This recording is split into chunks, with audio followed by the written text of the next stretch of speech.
Everyone, मेरा नाम है अमाया और आप सुन रहे हैं मेरे साथ कहानी मेरे यारा। और मेरे यारा में अभी तक आपने सुना था कि उर्मी कैसे अपने बड़े पापा की मौत का बदला लेने के लिए जुर्म के रास्ते पर चल पड़ती है। और जो कि बात करीना को बिल्कुल भी पसंद नहीं आती, वो उसे समझाती है कि वो ऐसा ना करे, पर उर्मी इस वक्त उसकी कोई भी बात नहीं सुनती, जिसकी वजह से इन दोनों के बीच में होता है बहुत ज़ोर का झगड़ा। करीना जो है वो उर्मी को धमकी देती है कि अगर उसने ये जुर्म का रास्ता नहीं छोड़ा तो वो उसे हमेशा हमेशा के लिए छोड़ के चली जाए। और ऐसा वो करने भी लगती है, पर जो उर्मी है वो करीना का हाथ पकड़ के उसे रोकने की कोशिश करती है। और इसी बीच में इन दोनों के बीच में कुछ प्यारे मोमेंट भी आते हैं, जिस पर ये दोनों जो अपना कंट्रोल खोकर एक दूसरे के साथ एक दूसरे के प्यार में खो जाते हैं। तो रात के वक्त तो जो करीना है उसको ऐसा लगता है कि शायद उर्मी अब उसकी बात मान जाएगी, लेकिन सुबह होते ही जो उर्मी है वो करीना को बिना बताए फिर से कोई जुर्म करने के लिए निकल पड़ती है। और जब करीना को ये बात पता लगती है तो उसे बहुत ज़्यादा बुरा फील होता है और वो फैसला कर लेती है कि अब वो उर्मी के साथ नहीं रह सकती, और इसीलिए वो घर छोड़कर चली जाती है। और शाम को जब उर्मी घर वापस आती है तो उसे करीना का वो लेटर मिलता है, जिसमें करीना ने साफ साफ लिखा होता है कि वो उसे छोड़कर हमेशा हमेशा के लिए जा रही है और कभी भी उसकी ज़िंदगी में लौट कर नहीं आएगी। तो ये सब देखकर, ये सब पढ़कर जो उर्मी है वो तो पागल सी हो जाती है। वो रोते हुए आधी रात के वक्त में घर से निकलती है, चारों तरफ करीना को पागलों की तरह ढूंढती है, हर एयरपोर्ट पे, हर रेलवे स्टेशन पे। रात भर से ढूंढते ढूंढते सुबह हो जाती है, लेकिन करीना का उसे कुछ भी पता नहीं लगता। तो उर्मी को जब कुछ भी समझ में नहीं आता ना, तो वो परेशान होकर अपनी गाड़ी में बैठकर सीधा पहुंच जाती है शहर के घर पे, और सुबह सुबह उसके घर की बेल बजाने लग जाती है। पर शहर जो है वो दरवाज़ा नहीं खोल रही होती। तभी उर्मी जो है वो ऐसी परेशान होते हुए नीचे की तरफ देखती है, तो देखती है कि शहर के घर का तो लॉक लगा हुआ है। तो ये लॉक देखकर उर्मी कहती है ये कहाँ चली गई, शहर सुबह सुबह कहाँ चली गई होगी। तो ऐसा वो सोच ही रही होती है, तभी एकदम से ना उसे किसी के कदमों की आहट सुनाई देती है। वो पीछे पलट के देखती है तो शहर जो है वो अपना एक बैग लेके ना वापस आ रही होती है। और जो शहर है वो जैसी उर्मी को देखती है उससे बोलती है उर्मी तुम यहाँ क्या कर रही हो। तो उर्मी बोलती है वो सब मैं बाद में बताऊँगी, मुझे ये बताओ कि तुम कहाँ से आ रही हो। तो शहर बोलती है तुमसे मतलब। तो बोलती है मैं तुमसे पूछ रही हूँ ना, ये बताओ करीना कहाँ है, करीना तुम्हारे साथ है। तो शहर बोलते नहीं वो मेरे साथ नहीं है। तो उर्मी बोलती है तो कहाँ है वो। शहर बोलती है मुझे नहीं पता। तो उर्मी बोलती है तुम्हें पता है, तुम बता नहीं रही हो, बताओ मुझे कहाँ है वो। तो शहर बोलती है मुझे नहीं पता करीना कहाँ है। तो उर्मी बोलती है देखो शहर मुझसे झूठ मत बोलो, मुझे बताओ करीना कहाँ है। तो शहर बोलती है मुझे नहीं मालूम है, कहा ना मैंने तुमसे। तो उर्मी जो है ना वो गुस्से में ऐसी शहर के ना दोनों भाइयों को पकड़ के उसे अपने पास खींचती है। उससे बोलती देखो शहर, मैं रात भर से करीना को पागलों की तरह ढूंढ रही हूँ, मेरा दिमाग खराब हो गया। वो मुझे छोड़ के चली गई है यार, प्लीज़ मुझे बताओ वो कहाँ गई है, कहाँ किस जगह गई है, प्लीज़ मुझे बताओ। मैं तुम्हारे सामने हाथ जोड़ती हूँ, मैं तुम्हारे पैर पड़ती हूँ, प्लीज़ मुझे बता दो। तो शहर बोलते मेरे सामने हाथ पैर जोड़ने से क्या होगा। हाँ, हाथ पैर तो उसने भी तुम्हारे सामने जोड़े थे, तुमसे कहा था ना कि ये गलत रास्ता मत अपनाओ, लेकिन तुमने क्या किया, उसके भरोसे को तोड़ा। उसने कसम दी तुम्हें अपनी, लेकिन फिर भी तुमने उसकी बात नहीं मानी। तुम्हें सिर्फ अपने बड़े पापा की पड़ी हुई थी, उसके प्यार की नहीं पड़ी हुई थी। तुमने एक बार भी नहीं सोचा कि उस लड़की के ऊपर क्या गुजर रही होगी, कि उसका प्यार इस तरह उसकी आंखों के सामने इतने गलत रास्ते पे जा रहा है। क्या तुमने एक बार भी उसके बारे में सोचा। तो उर्मी बोलती है देखो शहर, मैं ये सब सुनने नहीं आई हूँ यहाँ पे, मुझे करीना के बारे में जानना है। मुझे अच्छे से मालूम है कि तुम उसके बारे में जानती हो कि वो कहाँ गई है। तुम अभी कहीं से वापस आ रही हो ना, तुम करीना के पास से वापस आ रही हो ना। तो शहर जो उर्मी की ओर देख रही होती है, तो उर्मी बोलती है बताओ मुझे, तुम करीना के पास से आ रही हो ना। तो शहर बोलती है हाँ, मैं करीना के पास से ही आ रही हूँ, लेकिन मैं तुम्हें बिल्कुल नहीं बताऊंगी कि वो कहाँ है। तो उर्मी बोलती है क्यों नहीं बताओगी तुम मुझे। तो शहर बोलती है क्योंकि मुझे करीना ने मना किया है, और मैं तुम्हें कभी नहीं बताऊंगी कि वो कहाँ गई है। तो उर्मी बोलती है बताना तो तुम्हें पड़ेगा ही, बताना पड़ेगा तुम्हें कि वो कहाँ गई है। तो शहर बोलती है वो ऐसी जगह चली गई है ना कि वहाँ पर तुम कभी नहीं पहुँच सकती, वो तुमसे बहुत दूर जा चुकी है, और उसका एड्रेस, उसका पता मैं तुम्हें कभी ज़िंदगी में नहीं बताऊंगी। तो उर्मी जो है गुस्से में ना ऐसी अपनी जो गन होती है ना उसको निकाल के ऐसे शहर की कनपट्टी पे रखती थी, उससे बोलती नहीं बताओगी तुम मुझे। तो शहर जो वो ऐसी उर्मी की ओर देख रही होती है, उससे बोलती है वाह क्या बात है, इसी की कमी रह गई थी ना, बहुत अच्छा किया तुमने मेरी कनपट्टी पे बंदूक रख दी। तुम्हें पता है जब करीना यहाँ से जा रही थी ना, मैंने उसे समझाया था कि एक बार जाने से पहले सोच ले, तुम्हें छोड़ के ना जाए, लेकिन अब ऐसा लगता है कि उसने जो किया ना वो बिल्कुल ठीक किया। तो मैं छोड़कर यहाँ से जाने का फैसला उसका एकदम सही था। हमारी दोस्ती के बीच में कभी ये दिन भी आएगा ये मैंने कभी सोचा तो नहीं था, लेकिन अच्छा किया तुमने, अच्छा किया अपना ये असली रूप दिखाकर अपने बदले की आग में, अपने गुस्से में तुम पहले ही अपने प्यार को, अपनी करीना को तो खो ही चुकी हो। वो तुमसे बहुत दूर जा चुकी है उर्मी।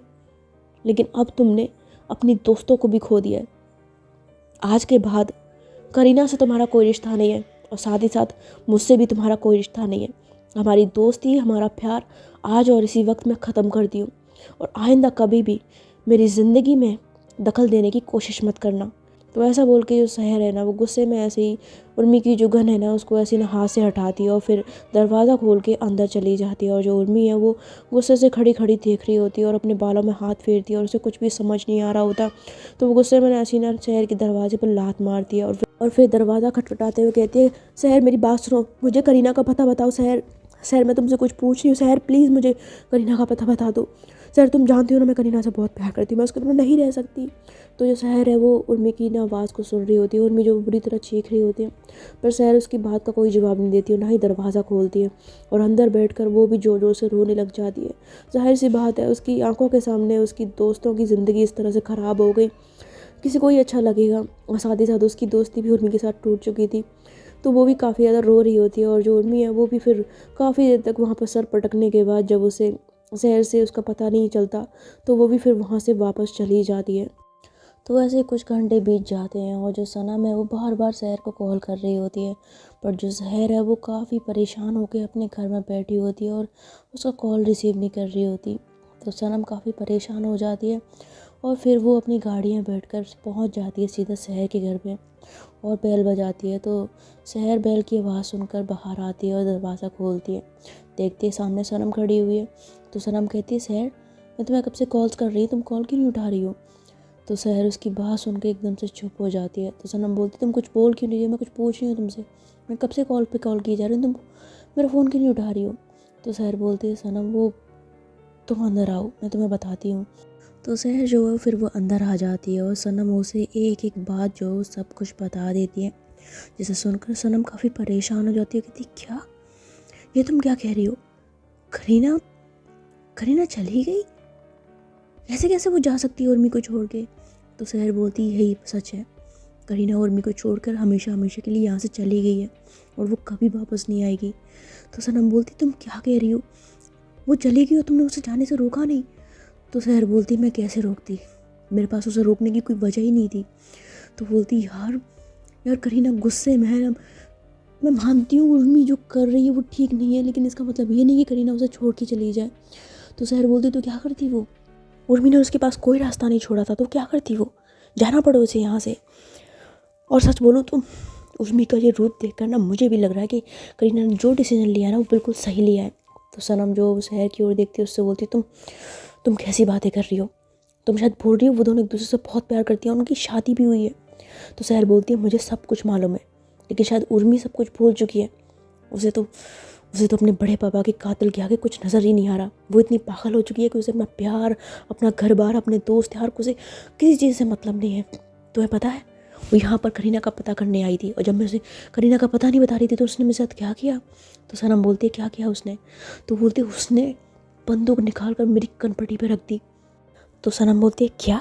तो बोलती, हाँ, उसने बंदूक निकाल कर मेरी कनपटी पे रख दी और मुझे धमकी दे रही थी कि अगर मैंने उसे करीना का पता नहीं बताया ना तो मेरे लिए अच्छा नहीं होगा। तो सनम बोलती है, ऐसा नहीं हो सकता। तो शहर बोलती है, तुम्हें क्या लगता है मैं झूठ बोल रही हूँ।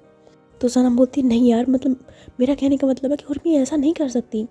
तो शहर बोलती है, उसने ऐसा कर दिया है, वो पूरी तरह से पागल हो चुकी है। तो सनम बोलती है, यार पर हम उसे समझाएंगे, हम उसे बैठ के समझाएंगे कि वो जो कर रही है, वो जिस रास्ते पे जा रही है वो गलत है। तो शहर बोलती है, रियली, तुम्हें सच में लगता है कि तुम उसे समझा सकती हो। अरे उसे करीना नहीं समझा पाई तो तुम उसे क्या समझाओगी, तुम्हें लगता है वो तुम्हारी बात मानेगी। तो बोलती, क्यों नहीं मानेगी, मैं उसकी दोस्त हूँ। तो बोलती है, जिस लड़की ने अपने प्यार की बात नहीं मानी वो अपनी दोस्त की खाक बात मानेगी। अब तक उसने पता नहीं कितने मर्डर कर दिए, कितने लोगों के खून किए और उसे इस बात का ज़रा सा भी अफसोस नहीं है कि उसने अपने हाथों से इतने लोगों का खून किया है। जब मैंने उस सुबह सुबह उसे यहाँ पर देखा ना तो मुझे लगा कि शायद वो अपने किए पे पछता रही होगी। वो करीना से माफ़ी मांगेगी, उसे कहेगी कि वो ये रास्ता छोड़ देगी, पर नहीं, उस लड़की के दिमाग पे तो फितूर सवार है, किसी की बात नहीं सुन रही है। तो सनम बोलती, यार ये सब क्या हो रहा है, मुझे तो कुछ समझ नहीं आ रहा। तो शहर बोलती है, मुझे सब समझ आ रहा है। उर्मी जिस रास्ते पर चल पड़ी है ना वहाँ से उसे वापस लाना मुश्किल ही नहीं, अब नामुमकिन है। वो अब किसी की बात नहीं मानेगी, वो नहीं लौट के आएगी उस रास्ते से। तो सनम बोलती है इसका मतलब करीना कभी वापस नहीं आएगी उर्मी की लाइफ में।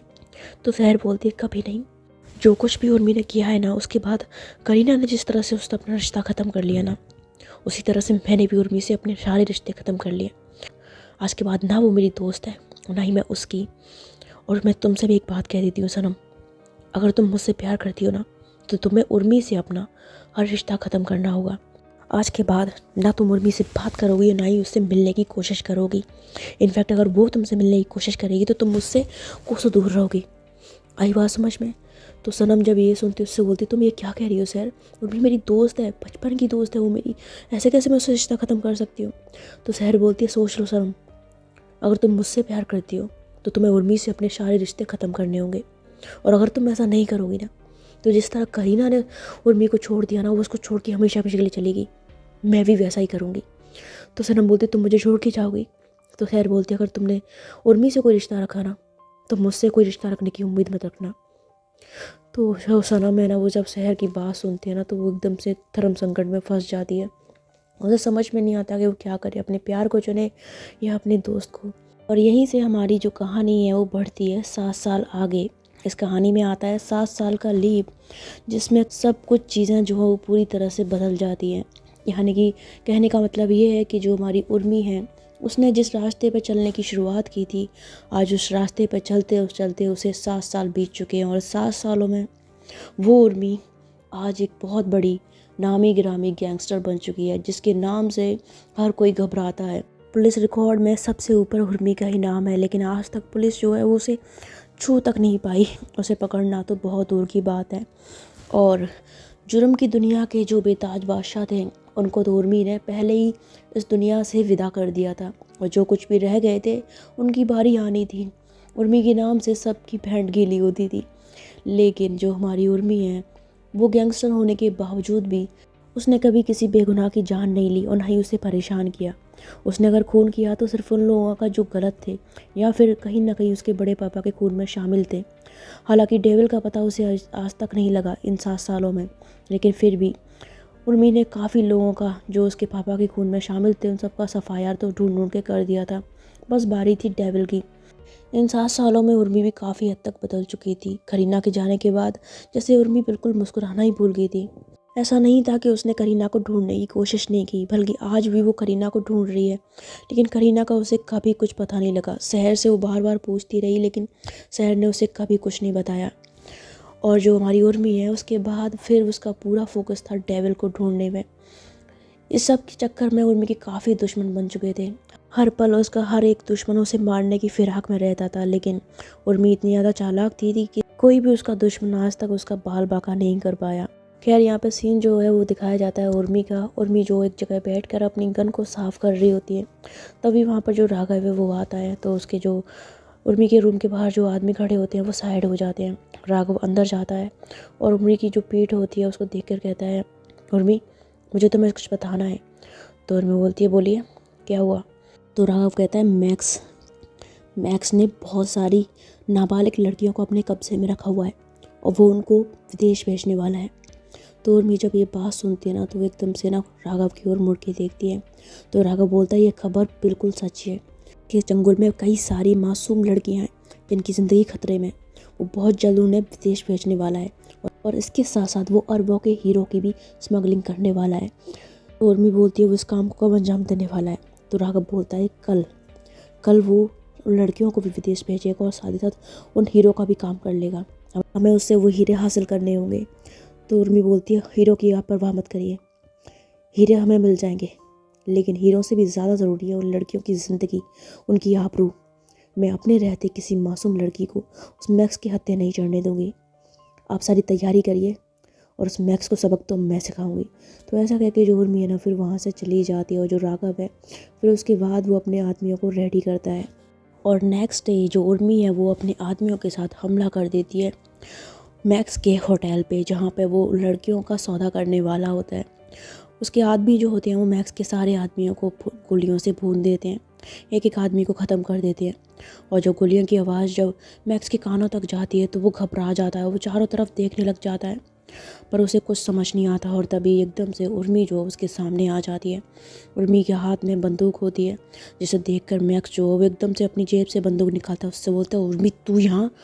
तो उर्मी बोलती है, रिलैक्स मैक्स, इतना घबराने की ज़रूरत नहीं है, मैं तुम्हें कुछ नहीं करूँगी।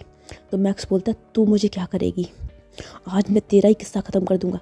तो ऐसा कहते हुए जो मैक्स है वो एकदम से उर्मी के ऊपर फायर कर देता है। पर जो उर्मी है वहाँ से नीचे की ओर झुक जाती है और मैक्स का निशाना जो है वो चूक जाता है। तो उसके निशाने को देखकर उर्मी जो मैक्स को देखती है और उससे बोलती है, बहुत बेकार निशाना है तुम्हारा मैक्स, मेरी सलाह मानो, ये जुर्म का रास्ता छोड़ कर ना किसी अच्छे से शूटर से ना पहले निशाना लगाना सीखो। तो मैक्स बोलता है, अपनी बकवास बंद करो, तुम्हारी यहाँ आने की हिम्मत कैसे हुई? तो उर्मी बोलती है, हिम्मत तो मेरी बहुत है, लेकिन मुझे तुमसे सिर्फ इतना कहना है कि जिन नाबालिग लड़कियों का तुम सौदा करने वाले हो, वो भी इन फिरंगियों के साथ, चुपचाप उन लड़कियों को मेरे हवाले कर दो, वरना आज तुम्हारी ज़िंदगी का आखिरी दिन होगा। तो मैक्स बोलता है, ज़िंदगी का आखिरी दिन मेरा नहीं, आखिरी दिन तेरा है आज, समझी? तो ऐसा कह के ना मैक्स जो दोबारा से उर्मी के ऊपर फायर कर देता है। पर जो उसी वक्त जो उर्मी है वो चालाकी से मैक्स के ऊपर फायर कर देती है, जिसकी वजह से मैक्स के पैर में गोली लग जाती है और वो एकदम से लड़खड़ा के नीचे गिर पड़ता है। तो जो उर्मी है वो फिर मैक्स के पास चल के जाती है और फिर उसके हाथ से जो बंदूक है उसे छीन कर कहती है, मैंने तुमसे कहा था ना, पहले अच्छे से निशाना लगाना सीख लो, बहुत बेकार निशाना है तुम्हारा। तो ऐसा जब बोलती है ना तो जो मैक्स है वो अपने पैर को पकड़ के ज़मीन पर पड़ा होता है, उसके पैर से खून निकल रहा होता है। तो उर्मी जो फिर ऐसे ही मैक्स के ऐसे ना उस गर्दन से उसे पकड़ लेती, उससे बोलती है, मैंने तुझसे पहले ही कहा था कोई भी इस तरह का गलत काम मत करना कि मैं तुझे मारने पर मजबूर हो जाऊं। तूने लड़कियों का सौदा करने की हिम्मत कैसे की? हाँ, तू अच्छे से जानता है ना कि इस जुर्म की दुनिया में जो कोई भी इस तरह के गंदे काम करने की कोशिश करता है, उर्मी उसका क्या हाल करती है। तो मैक्स जो है वो अभी भी ना अपनी अकड़ में ना गुस्से से उर्मी को देख रहा होता है। उससे बोलता है, उर्मी मैं तुझे चिंता नहीं छोड़ूंगा, तू हर बार मेरे काम में टांग अड़ाती है, तेरी वजह से मेरे ना जाने कितनी बार नुकसान हुआ है, इस बार मैं तुझे अपना नुकसान नहीं करने दूंगा। तो जब वो ऐसा बोलता है ना तो उर्मी बोलती है, रस्सी जल गई पर बल नहीं गया, घुटनों पर मेरे सामने गिड़गिड़ाते हुए पड़े हो, पैर से खून निकल रहा है, गोली लगी हुई है, लेकिन अकड़ नहीं गई तुम्हारी। तो उर्मी जब मैक्स से बात कर रही होती है तभी जो उसका साथी होता है, जो लड़कियों का सौदा करने आया होता है, वो अपनी जेब से गन निकाल के ऐसी उर्मी के ऊपर तान देता है और उससे बोलता है, hey you don't try to move, I shoot. वैसा बोलता है ना तो उर्मी उस आदमी की ओर देखती है और हंसते हुए कहती है, लो भाई, अब इस गोरे की कमी थी ना। वो मुस्कुराने लग जाती है। तो जो फॉरेनर होता है वो कुछ समझ पाए उससे पहले ही जो उर्मी है वो बड़ी चालाकी से एक शराब की बोतल है उसे उठाकर उस गोरे के हाथ में मारती है, जिसकी वजह से उसकी बंदूक जो है वहीं छूट जाती है। और उर्मी जो वैसे उछलते हुए फिर उसके पास जाती है, उसको पैर से लात मारती है, उसको ज़मीन पर गिरा देती है। उर्मी की एक लात पड़ते ही उस गोरे का बुरा हाल हो जाता है, वो चीखने लगता है। तो उर्मी जो वैसे ही उसके पेट में लात मारती है, उससे बोलती है, एक लात में ही तेरी ये हालत हो गई? बहुत शौक़ है ना तुझे लड़कियों का सौदा करने की, लड़कियों को ख़रीदने का, तेरा ये शौक़ आज मैं हमेशा हमेशा के लिए ख़त्म कर दूँगी। तो ऐसा कह के जो उर्मी है ना वो ऐसे गुस्से में उस बंदे का ना कॉलर पकड़ती है और उसको घसीटते हुए उसकी इतनी बुरी पिटाई करती है कि उस बंदे का हाल बहुत बुरा कर देती है। ये समझो कि बस उसकी जो सांसें हैं वो अटकी रहती है, वरना पूरा तो मर ही चुका होता है। तो जब उसकी इतनी बुरी हालत कर देते हैं ना तो जो मैक्स है वो गुस्से में उर्मी के ऊपर चिल्लाता है, उससे बोलता है, उर्मी मैं तुझे जिंदा नहीं छोड़ूंगा। तो ऐसा कह के जो मैक्स है ना वो एक बोतल उठाता है और उर्मी को ना ऐसे फेंक के मारता है। तो बोतल जो होती है वो उर्मी के सर में जा लगती है और उसके सर में से ना खून निकलने लग जाता है। तो उर्मी ऐसे चिल्लाते हुए करती है, आह। तो ऐसा करती है ना तो जो राघव है उसको बहुत ज़्यादा गुस्सा आता है, वो गुस्से में मैक्स का गला पकड़ लेते, उससे बोलते, तेरी इतनी हिम्मत। तो ऐसा कह के ना वो उसको बहुत ज़्यादा मार रहा होता है। तो उर्मी जो है वो सब घोड़े को ऐसे ना साइड में फेंक देती है और फिर ऐसे लड़खड़ाते हुए मैक्स के पास आती है और राघव से कहती है, छोड़ो उसे, इससे तो आज मैं देखती हूँ। और फिर उर्मी मैक्स का बहुत बुरा हाल करती है, घायल होते हुए भी वो मैक्स को बहुत बुरी तरह से मारती है, उसको मार मार के पूरी तरह जख्मी कर देती है। मैक्स का हाल इतना बुरा हो जाता है कि तो वो ऐसे ना उर्मी के पैर पकड़ लेते, उससे बोलते, उर्मी प्लीज़ मुझे छोड़ दो, मुझे माफ़ कर दो, मुझसे बहुत बड़ी गलती होगी, प्लीज़ मुझे माफ़ कर दो, मैं आइंदा तुम्हारे रास्ते में कभी नहीं आऊँगा, मैं तो कोई काम नहीं करूँगा, प्लीज़ मुझे माफ़ कर दो। तो उर्मी बोलती है, वो लड़कियाँ कहाँ हैं? तो मैक्स बोलता है, मैं कह रहा हूँ ना मैं ऐसा कोई काम नहीं करूँगा, मुझे माफ़ कर दो। तो उर्मी बोलती है, मैंने कहा वो लड़कियाँ कहाँ हैं?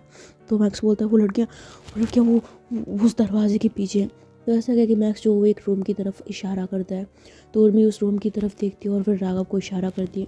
तो राघव जो वो लड़कियों को छुड़ाने के लिए चाहता है और दरवाज़ा खोल के वो सारी लड़कियों को बाहर निकाल देता है। सारी लड़कियां जो होती हैं बेचारी बहुत सहरी और डरी हुई होती हैं। तभी जो मैक्स है ना वो उर्मी के सामने हाथ जोड़ते हुए कहता है, अब तो तुम्हें लड़कियां मिल गई ना, अब तो प्लीज़ मुझे जाने दो, मुझे छोड़ दो, मुझे माफ़ कर दो उर्मी। तो ऐसा बोलता ना, तो जो उर्मी है वो अपनी पीछे से ऐसी अपनी बंदूक निकालती है और सीधा मैक्स के माथे में गोली मार देती है। और गोली पड़ते ही जो मैक्स है वो वहीं पर ढेर हो जाता है। उर्मी है फिर वापस अपनी जेब में उन गन को रखती है और फिर वो लड़कियों की तरफ देखती है। वो लड़कियां जो होती हैं वो बहुत ज़्यादा डरी और सहमी होती हैं। तो उर्मी उन लड़कियों के पास जाती है, उससे बोलती है तुम्हें डरने की ज़रूरत नहीं है, मैं हूँ ना, अब तो मैं ये आदमी कुछ नहीं कर सकता, मैं तुम लोगों को तुम्हारे घर पहुँचाऊँगी, ठीक है ना। तो ऐसा जब बोलती है ना तो जो लड़कियां हैं वो खुश होते हुए ऐसी उर्मी से आके लिपट जाती है और कहती है, बहुत थैंक यू सो मच दीदी, आपने हमें बचा लिया, अगर आज आप ना होती तो पता नहीं ये आदमी हमारे साथ क्या करता। तो उर्मी बोलती चिंता मत करो, जब तक मैं मौजूद हूँ इस तरह के हैवान तुम लोगों का कुछ नहीं बिगाड़ सकते। अब ठीक है, मैं तुम लोगों को तुम्हारे घर पहुंचाने का इंतज़ाम करवाती हूँ। तो उर्मी जो ऐसा कह के ना राघव की ओर देखती है और राघव उसका इशारा समझ जाता है और उसके बाद इन लड़कियों को उनके घर पहुंचाने का इंतज़ाम भी हो जाता है।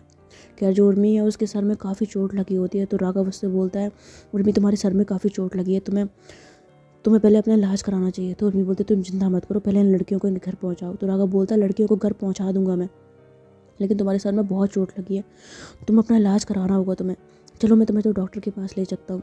तो उर्मी जो वो टाइम देखती है, कहती है इतनी रात को तुम्हें डॉक्टर कहाँ मिलेगा। तो राघव बोलता है कहीं ना कहीं तो मिल ही जाएगा ना, तुम मेरे साथ चलो। तो ऐसा कह के जो राघव है ना वो उर्मी को जबरदस्ती बाहर होटल से लाता है और गाड़ी में बैठा कर उसको ले जाता है। तो जब उसको रास्ते में ले जा रहा होता है तो चारों तरफ देखता है पर उसे कहीं भी ऐसा कोई हॉस्पिटल नहीं दिखता जो कि बिना पुलिस के हो। कहीं ना कहीं उसे पुलिस वाले नज़र आ रहे होते हैं। तो राघव जो काफ़ी देर तक गाड़ी चलाता रहता है और बहुत दूर गाड़ी चलाने के बाद उसे एक छोटा सा क्लिनिक नज़र आता है। तो वहाँ पे गाड़ी रोक देता है और फिर उर्मी को एक मास्क निकाल के देते हैं, उससे बोलते ही मास्क लगा लो, और फिर खुद भी एक मास्क पहन लेता है। और उसके बाद ये जाते हैं उस क्लिनिक में। तो वहाँ पे एक डॉक्टर जो वो बैठा होता है। तो राघव बोलता है, वो डॉक्टर इनके सर में बहुत चोट लगी है, आप प्लीज़ इनका इलाज करिए, इनके पट्टी वट्टी बांध दीजिए। तो डॉक्टर जो वो ऐसी उर्मी के सर की ओर देखता है और कहता है वो बाप रे, इनके सर से बाकी बहुत खून निकल रहा है, इनको चोट कैसे लगी। तो राघव बोलता है वो लगी थी, इनके सर में बॉटल पड़ी है। डॉक्टर बोलता है व्हाट, बॉटल कैसे पड़ गई। तो बोलता है पड़ गई ना ऐसे ही, आप प्लीज़ इनका जल्दी से कोई इलाज करिए, इनके बहुत खून बह रहा है। डॉक्टर बोलता है ठीक है मैं करता हूँ, आप बैठिए मैं इनका इलाज करता हूँ। तो ऐसा कह के जो डॉक्टर है फिर वो उर्मी के इलाज के लिए पट्टियाँ वगैरह निकालने लगता है। और तभी एकदम से जो उसकी नज़र है वो जाती है उर्मी पे। उर्मी की जेब से जो उसकी बंदूक है वो दिख रही होती है हल्की हल्की, जिसे देखकर डॉक्टर जो है वो काफ़ी डर जाता है और उसे उन दोनों पर शक हो जाता है कि जिसकी वजह से डॉक्टर डरते हुए ना ऐसी जो पट्टियाँ हैं उनको ऐसे छुपा देता है। तो राघव वैसे उर्मी को पकड़ के बैठा होता है, इसके सर से काफ़ी खून निकल रहा होता है। राघव बोलता है डॉक्टर क्या कर रहे हैं आप, जल्दी करिए ना, इसके सर से बहुत खून निकल रहा है। तो डॉक्टर बोलता है हाँ वो मैं ज़रा अंदर से ना दवाइयाँ लेके आता हूँ, वो कॉटन ख़त्म हो गया ना, मैं लेके आता हूँ। तो ऐसा कह के ना डॉक्टर जो है वो अंदर चला जाता है। पर राघव और उर्मी को नहीं पता होता कि वो डॉक्टर बहाने से पुलिस को फ़ोन करने गया है। तो जब डॉक्टर पुलिस को फ़ोन कर देता है ना तो पुलिस जो है बहुत जल्द वहाँ पर पहुँच जाती है और एकदम से उर्मी को घेर लेती है चारों तरफ से। जिसे देखकर राघव जो है पूरी तरह घबरा जाता है और उर्मी भी हैरान हो जाती है कि पुलिस यहाँ कैसे आ गई। तभी जो डॉक्टर है वो अंदर से आता है, कहते हैं आइए इंस्पेक्टर साहब, यही वो लोग हैं, पता नहीं कौन है, मैंने इस लड़की के पास बंदूक देखी है, आप पकड़ लीजिए इन्हें। तो उर्मी जब उस डॉक्टर की बात सुनती है तो उसे तो उस पर बहुत ज़्यादा गुस्सा आता है। तभी वो इंस्पेक्टर जो है वो अपनी बंदूक को उर्मी के ऊपर ताने हुए उससे बोलता है, ये लड़की जल्दी से अपना मास्क हटा, और तू भी अपना मास्क हटा, बताओ हमें कौन हो तुम लोग। तो उर्मी इसकी बात सुन के ना कुछ सोच रही होती है और धीरे धीरे वो अपने हाथों को अपनी जेब की तरफ ले जाने की कोशिश करती है। पर जो इंस्पेक्टर होता है उससे बोलता है, ये लड़की खबरदार, जो कोई चालाकी करने की कोशिश की तो हाथ ऊपर।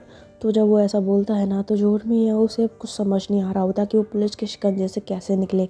और राघव भी परेशान होता है, दोनों जो हाथ ऊपर के खड़े होते हैं।